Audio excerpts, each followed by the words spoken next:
विधानसभा का घेराव।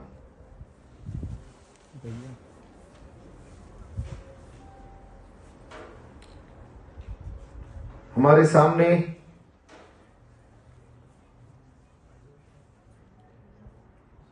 दो बातें स्पष्ट है।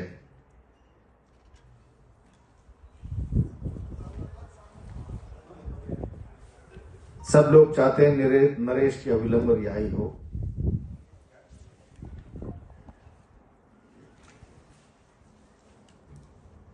और इससे भी एक बहुत महत्वपूर्ण बात,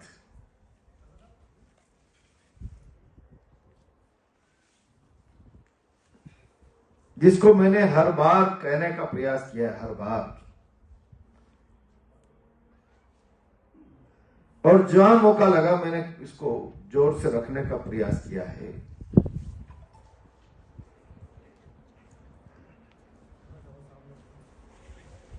ये बात हमने सुनी है, दो पक्ष लड़ गए, मारपीट हो गई, संपत्ति तोड़ दी, जला दी। शासन लोगों की संपत्ति जलावे और उल्टा चोर कोतवाल को डांटे। जिन लोगों की संपत्ति जलाई, जिसके नौजवान की गाड़ी जलाई, जिसकी कार जलाई, जिसकी जीप जलाई, जलाने के मुकदमे में उल्टा उसको बंद किया।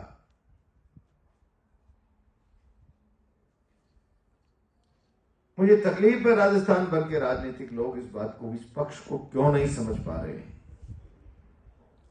अगर राजस्थान में परंपरा कायम हो गई कि सत्ता का विरोध करने वाले लोगों को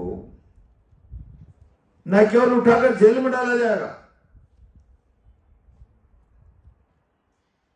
संपत्तियों का भी नाश कर दिया जाएगा और संपत्तियों का नाश करने का जुर्म भी उन्हीं के माथे थोप दिया जाएगा। साधारण घटना नहीं है। मुझे बहुत तकलीफ है कि राजनीतिक जगत के लोगों की संवेदनाएं शून्य कैसे हो गई। सवाल अकेले नरेश का नहीं है, सवाल पूरे गांव का है। जा रहे हैं ना सब लोग,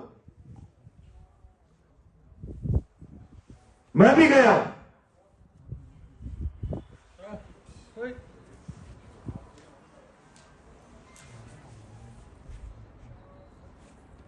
समरावता का दौरा करने वाले हर राजनेता को केवल अखबार में छपने के लिए नहीं,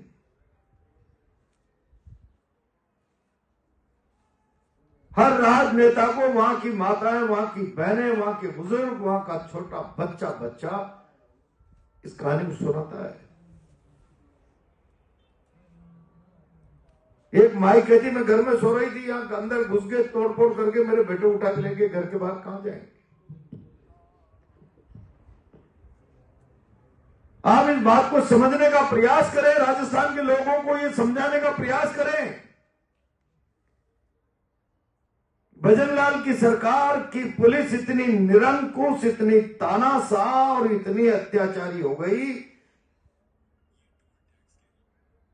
घर में बैठा हुआ व्यक्ति उसके सामने सुरक्षित नहीं है। सुरक्षित है और व्यक्ति नहीं, महिलाएं सुरक्षित नहीं।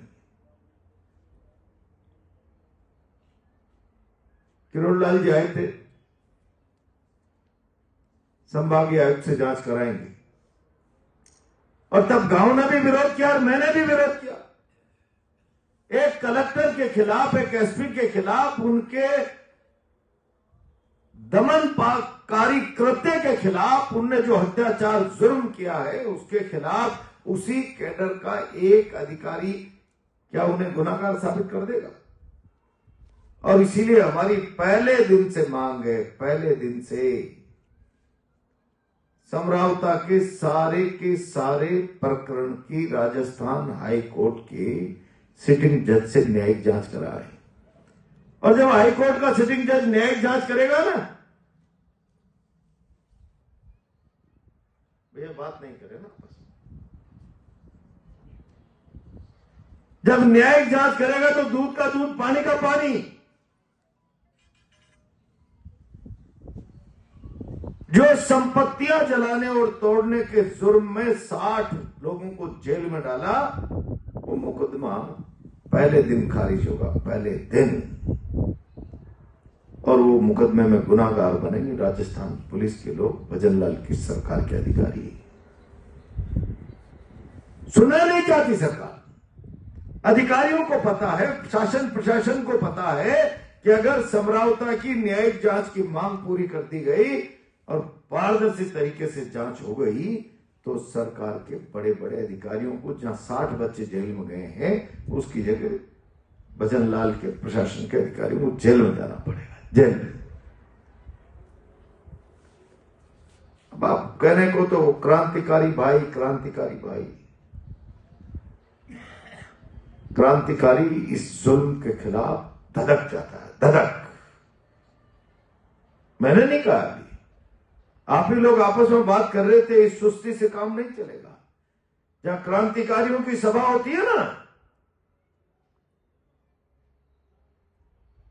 वहां विचारों में ऐसी आग होती है जैसे कोई भांग घुले हुए कुएं का पानी पी के जवान आ गया, या हर जवान की आंख में सुरमा डाल दिया गया। क्या इस अत्याचार के खिलाफ ये जुनून राजस्थान में नहीं होना चाहिए? क्या ये औपचारिक रूप से लड़ी जाने वाली लड़ाई है?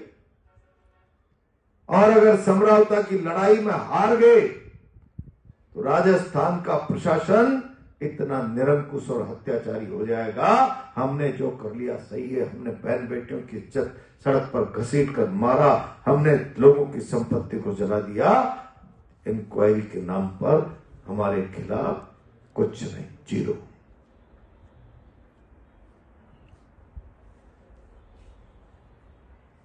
मैं बहुत लंबा चौड़ा भाषण नहीं करूंगा। क्रांतिकारी अगर आप हो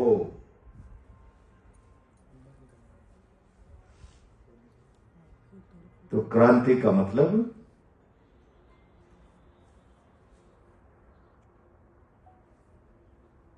सारी व्यवस्था को बदल डालने वाली आग। यह हम सारी व्यवस्था बदलने के लिए आगे नहीं बढ़ रहे, और उस व्यवस्था को बदलने के लिए प्राणों का होम भी करना पड़े तो कर देंगे। क्रांति का भाव उसको कहते हैं। शीश कटाना पड़ा तो कटा देंगे। ना हम शीश कटाना चाहते हैं, ना हम कोई शीश काटना चाहते हैं। हम प्रजातांत्रिक तरीके से अपने हक, अधिकार और न्याय की बात कर रहे हैं। 60 बच्चों पर गलत मुकदमा लगाया है, आप उस मुकदमे के दोषी अधिकारियों के खिलाफ कार्रवाई करो, मुकदमा वापस लो। और आपने एक नौजवान को, आदिवासी को, उभरते हुए नेता को उसकी राजनीतिक हत्या करने की साजिश रच के जेल में डाल दिया, और वो जेल के बाहर नहीं आए। इसके लिए डबल एजी खड़े होंगे, ट्रिपल एजी खड़े होंगे, पूरी सरकार की ताकत लग जाएगी, पूरी सरकार की ताकत। रोको, कैसे भी रोको, जमानत नहीं होनी चाहिए। क्या करना चाहते हैं आप? इस डेमोक्रेसी की व्यवस्था में इस मुल्क का, इस प्रदेश का आदिवासी अपने हक अधिकार की बात भी नहीं रख पाएगा। उसे अपने साथ न्याय और इंसाफ की बात करना क्या गुनहगार बना देगी उसको? समरावता नहीं जाना चाहता, देवली में, उनियारा में रहेगा।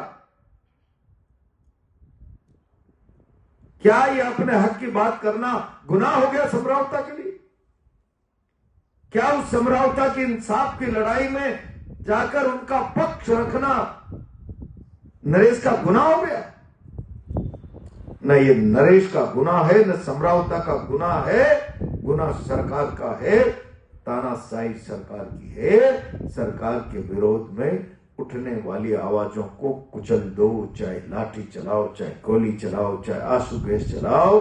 और ये प्रवृत्ति केवल समरावता की घटना नहीं, आप मान के चलना, इस पर अंकुश नहीं लगा तो सारी व्यवस्था के लिए चुनौती है। सारी व्यवस्था के लिए जब शासन प्रशासन का रवैया इस प्रकार का बन जाए कि शासन के खिलाफ उठने वाली आवाजों को दमन से कुचल दो, खाकी उर्दी के डंडे और तो तमंचे का भय दिखाकर उसको रौंद दे, ये परिस्थितियां लोकतंत्र के लिए घातक है और इन परिस्थितियों का खामियाजा अगर किसी को भुगतना होता है तो किसी राजनेता को नहीं, आम आदमी को भुगतना होता है।